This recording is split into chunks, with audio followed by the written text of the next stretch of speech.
So how do you make it? How do you overcome the odds?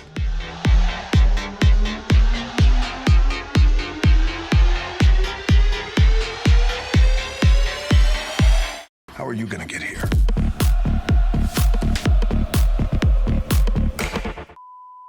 What's up, guys? It's Jason here, and welcome to my YouTube channel, Sports Insight. Even if someone doesn't know the motto, "Just Do It," is trademarked by Nike, most people do recognize the slightly rounded checkmark as the ever-present Nike logo. In the world of sportswear worldwide, Nike has more or less dominated since it overtook Reebok and Adidas in the 1980s for annual revenue of $37.4 billion as of 2020. From the early to mid-2000s, Under Armour was considered the next big thing, or perhaps the next big Nike, as the Maryland-based company grew rapidly. Its sales increased, as did its category offerings, yet these days, while Under Armour is still around, it's lost a lot of buzz. In fact, it would be hard-pressed to find many people who believe the company is on track to lead in any of its diverse product categories. It's lost the cool factor that it once had, but can it regain it again with only more sales? Time will tell. For now, let's check out its beginnings as one entrepreneur's hard-won small business to a well-known brand that's struggling to reach that next level of gains. Today we'll explore the history of Under Armour, what happened to Under Armour, and is Under Armour going out of business or staging a comeback? But first, if you wouldn't mind just tapping that like button for the YouTube algorithm, I would really appreciate it. The more engagement a video like this gets, the more likely the YouTube algorithm is to push it out for more people to enjoy. And as this is a brand new channel I started this year, it helps me out and it's free to do. If you've worn Under Armour before, be sure to subscribe and hit that notification bell for new videos each week. Thanks for doing that, and now let's continue on with the rise and fall of Under Armour. Sales, sales, and more sales. How Under Armour came about is the American dream at its finest. If I googled how to start your own business right now, many results would probably dispense advice that boils down to solve a problem. Well, the founder of Under Armour, Kevin Plank, began to do just that in 1996. A college football player at the University of Maryland, Plank found himself dealing with the recurring problem of having to exercise in sweaty cotton t-shirts and athletic wear that didn't adequately absorb his sweat. It was uncomfortable, it was disgusting. At the same time, he noticed that his compression shorts stayed dry and wanted to use that same material to create an entire sportswear line for professional and casual athletes alike. Once he graduated from the University of Maryland, Plank did eventually find his own blend of synthetic materials. Like many entrepreneurs, Plank maxed out his 5 credit cards at a total of $40,000 and took out a small business loan to cover the initial logistical costs of opening a business, trademarking a name, creating prototypes of material that would completely shield the skin from sweat, and marketing costs.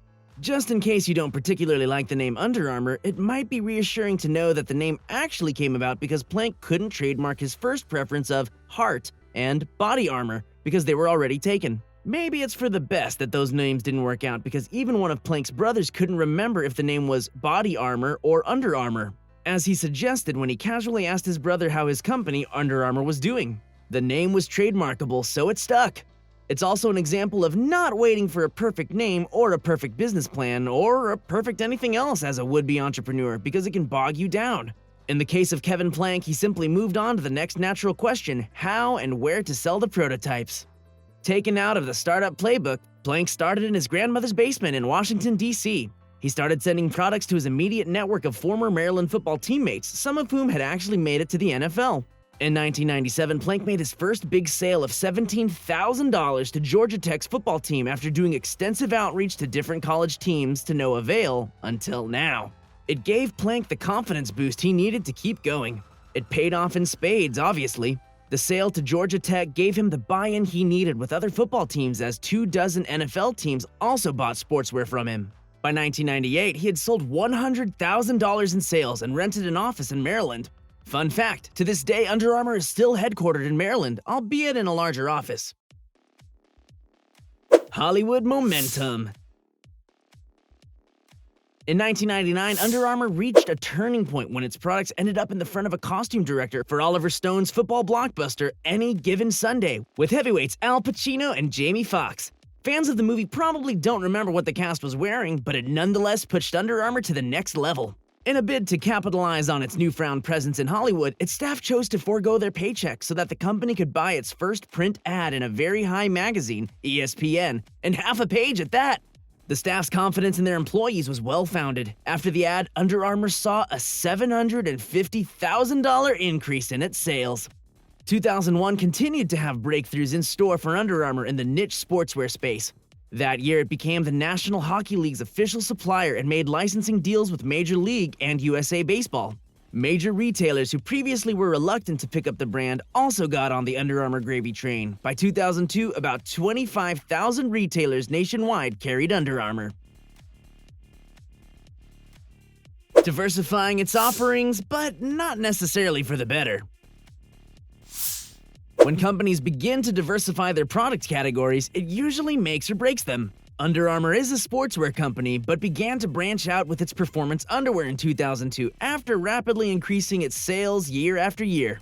In 2003, Under Armour continued to build its brand by investing in more TV commercials, with perhaps one of the most memorable being "We Must Protect This House," which associated Under Armour with the pillars of athletic success: hard work and grit. The expensive TV commercials only helped to pave the way for Under Armour to reach $200 million in sales in 2004. Strong sales put Under Armour on the multitasking path of trying to be too much too soon, a sportswear lifestyle tech company all at once. In 2005, bolstered by its momentum in sales and its increased brand visibility, Under Armour went public on NASDAQ, trading as URM. At the time, it was the first company in 5 years to double on its first day of trading, with its initial asking price of $13, but actually commanding $31 per share. The IPO was successful, raising about $157 million, much-needed capital for the company to reduce its debt load, increase research and development for new product categories and offerings, and make itself more visible with more retail space. Despite its very optimistic trading price, all too questionable analysts were still bullish on Under Armour, proclaiming that it might be a fair price given that the company demonstrated strong brand recognition among youth. In their eyes, Under Armour was the it brand, ready to go head-to-head with Nike. The years after its IPO in 2006, Under Armour continued its quest for category domination, starting a footwear line as well. It began with football cleats that were successful from the very start. In its first year, it became the NFL's official footwear supplier and took over 23% of the recreational football cleat market. That same year, Under Armour harked back to its 1999 Hollywood claim to fame by having its logo on the Dillon Panthers football jerseys. They were the team from Friday Night Lights. You the Dillon Panthers, baby. Y'all are state champs. In 2010, Under Armour finally broke the $1 billion mark in annual sales. It flexed its clout by signing a personal endorsement deal with quarterback Tom Brady, for instance. The deal proved more than profitable for Brady since he took a stock option deal that has increased by 800% since he signed in 2010. It also set the groundwork for Under Armour to present itself as the next big thing to other star athletes that it would eventually sign, including NBA player Stephen Curry and boxer Muhammad Ali. It was a compelling premise. If it was good enough for the unbeatable Tom Brady, it should be good enough for any other pro athlete. And it was. Even supermodel and fitness enthusiast Gisele Bündchen, who is also Brady's wife, signed onto the brand in 2014 as it sought to compete in the female athletic wear category. Ballerina Misty Copeland also joined as part of the Under Armour team in a bid to make its sports bras and tank tops more appealing for women into fitness. Acquisition spree and cracks beginning to show.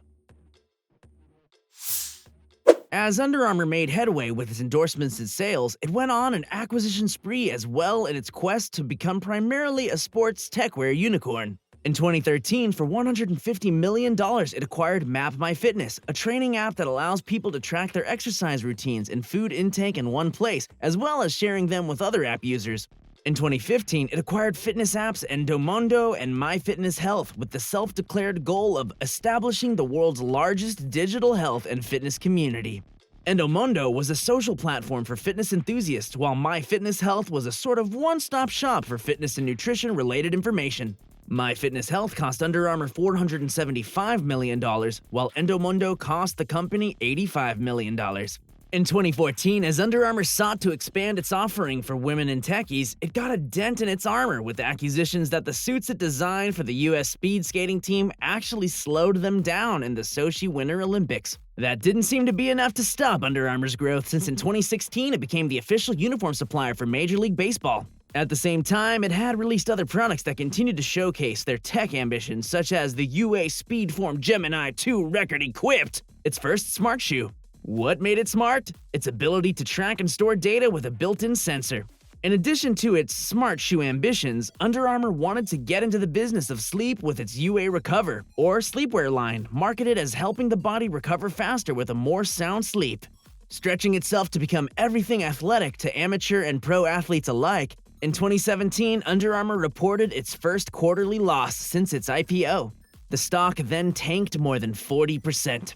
As further signs of shaken confidence in the company and its direction, 5 C-levels departed from the company. Tellingly, Peter Roop, head of Under Armour's footwear, soon left.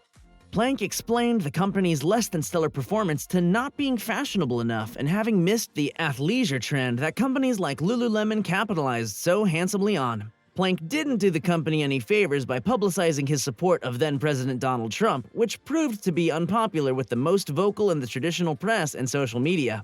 His comments cemented the public's perception that Under Armour wasn't the do-good company that social media loves and was out of touch with select youth. Under Armour's 2014 mishap at the Sochi Winter Olympics came back to haunt it in 2018. Under Armour was the official shoe and clothing sponsor for UCLA for $280 million, but a significant number of its track and field athletes actually claimed that the shoe's bottoms were peeling off. For a company that wanted to be perceived as the best in class in mixed sports and tech, it was embarrassing. That same year, Dick's Sporting Goods CEO voiced his lack of confidence in the company, describing the brand as essentially stretched too thin across too many stores. In April of that year, Piper Jaffray's annual Taking Stock of Teens survey underscored the outdatedness of Under Armour, with teens citing it as the #1 old brand that they didn't wear anymore. By September, the company saw itself shaken to its very core with $1.3 billion in unsold inventory, and the New York Times reporting on strip club business trips being the norm within the company. Under Armour didn't wait to take action with the wave of negative publicity. That same month, Under Armour wanted to show it was changing things in a big way, with restructuring through layoffs and announcing a new focus on opportunities for women in the workplace. By the next month, October of 2018, all hope was lost. Just kidding, it seemed to work because the company beat profit expectations, and everything's been fine since then. Just kidding again. By 2019, Under Armour was shooting itself in the foot. While it wanted to be a high-end company, it also showed the world that it had to cut costs to stay competitive in the hyper-competitive world of athletic gear by prematurely backing out of its agreement to supply Major League Baseball with uniforms. The move saved Under Armour about $50 million, but didn't help it substantially in the long term, since in the second quarter of 2019, it still missed sales expectations, with share falling 15% yet again as a result. Under Armour projected lower sales in North America to manage expectations as they struggled with the direction of the company. Maybe to no one's surprise, someone had to be held accountable for Under Armour's recent dismal performance, and that someone was its founder, Kevin Plank, who resigned as CEO after 23 years. He then became homeless. I'm sorry, that's my last joke. No, he instead became executive chairman and brand chief of the company. Soon after Plank resigned, Under Armour revealed that the Securities and Exchange Commission and the Department of Justice had been investigating its accounting since 2017. Just weeks later, alleged former Under Armour executives revealed to the Wall Street Journal that the company had a practice of redirecting factory store goods to discount chains like TJ Maxx and Marshalls so that each quarter's sales appeared artificially higher. Even with questionable accounting practices, like many of its competitors, Under Armour couldn't weather the storm of COVID-19 unscathed. On another embarrassing note, Under Armour had to extend its payment terms of 2 of its most notable and expensive brand ambassadors, Tom Brady and Stephen Curry. On top of that, echoing its abandonment of the Major League Baseball commitment, Under Armour also terminated its $280 million deal with UCLA, intended to last 15 years. In an attempt to salvage its reputation, the company focused less on the need to save money and focused more on not getting enough bang for its buck with its UCLA sponsorship. During COVID-19, Under Armour also announced it would lay off 600 people to reduce its costs in a time of uncertainty for almost every retailer. Looking ahead. And that brings us to today. Unlike retailers like Neiman Marcus and Lord & Taylor, Under Armour did not have to declare bankruptcy because of COVID-19. Though Under Armour hasn't rebounded completely from its setbacks, it's using the pandemic as a reset period to become more competitive. It's investing in e-commerce with a more intuitively designed website and focusing on social media, especially with its YouTube series of fitness videos. With its digital and social revamp underway, Under Armour is looking to grow more strategically by focusing on areas that Nike, for instance, haven't honed in on yet. That includes adding more rookie WNBA athletes, such as Kayla Charles and Tasha Harris, as well as female fitness social media influencers generally. In short, Under Armour is realizing that going after Nike isn't enough to win more market share. It needs to have its own voice, its own niche, and its own organic followers who are enthusiastic enough about the brand to weave it into their social media lives day after day. It's millennial marketing at its best, and whether Under Armour will win that battle is yet to be decided. So with that said, thank you so much for watching my video. There was a significant amount of research and production that went into making this video possible. As this is a brand new YouTube channel I just started this year, if you enjoy videos like this, please click the subscribe button and hit that notification bell. If you haven't seen already, check out my video on the rise and fall of FUBU or the rise and fall of LA Gear. As always, stay happy and healthy and stay tuned for another episode of Company Insight next week.